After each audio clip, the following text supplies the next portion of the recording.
Pues joder. Nos hemos quedado solos, Miguel. Bien. Bien, venga, Dos. nos vamos animando. ¿Ya? La verdad que la gente es bastante estudiosa aquí en Valencia. ¿Todo esto por qué, Miguel? ¿Por qué?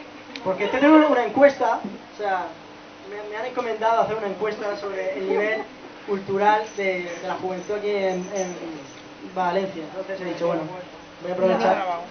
Es broma, simplemente era... Muchas gracias para quien no haya dado vista, muchas gracias. Una pregunta, ¿alguna vosotros veis el último capítulo de Serrano? Que alguien me lo explique. ¿Qué pasó? Bueno, resulta que el tío se suicida. No, El padre se suicida y luego resulta que toda la historia es un sueño. O sea, 7 temporadas y luego... Y para celebrar esta historia vamos a tocar una canción de un grupo de los 60.